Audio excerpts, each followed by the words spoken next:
Good morning. Our topic today is a dream given to another. Well, as we know, David, he really wanted to build the temple, but this privilege was given to his son Solomon. How did David respond to God's verdict? 2 Samuel 7:18 to 20 says, Then King David went in and sat before the Lord, and he said, Lord, and what is my family that you have brought me this far? And as if this were not enough in your sight, O sovereign Lord, you have also spoken about the future of the house of your servant. Is this your usual way of dealing with men? O sovereign Lord, what more can David say to you? For you know your servant. O sovereign Lord, for the sake of your word and according to your will, you have done this great thing and made it known to your servant. How great you are, O sovereign Lord! There is no one like you, and there is no God but you, as we have heard with our own ears. David knew that it would be an honor to his name and would bring glory to his government to perform the work that he had purpose in his heart to do. But he was ready to submit his will to the will of God. The grateful resignation thus manifested is rarely seen even among Christians. How often do those who have passed the strength of manhood cling to the hope of accomplishing some great work upon which their hearts are set, but which they are unfitted to perform? God's providence may speak to them, as did his prophet to David, declaring that the work which they so much desire is not committed to them.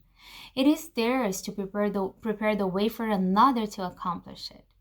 But instead of gratefully submitting to the divine direction, many fall back as if slighted and rejected, feeling that if they cannot do one thing which they desire to do, they will do nothing.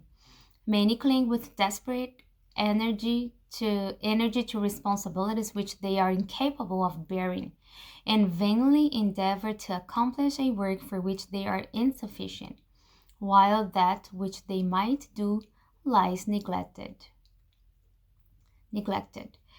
So how did David respond to God's verdict? So he responded with submission. Although he really wanted, to build the temple, but he submitted his will to God's. B. What must we understand when God declines our wishes? So in Isaiah 55,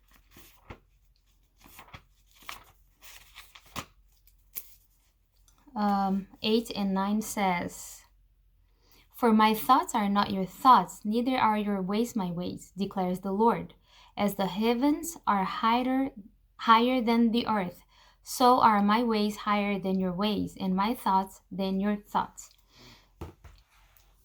And going to the note, our plans are not always God's plans. We may see that it is best for us and for his cause to refuse our very best intentions, as he did in the case of David.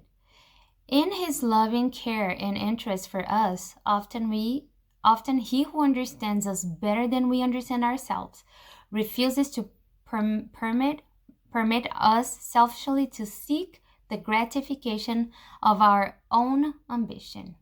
So we must understand that sometimes our desires are not the best for us. It's not going to be for our own good. And God, knowing that, he won't allow us to fulfill it. So that's it for today, and I hope you have a good day. I'll see you tomorrow.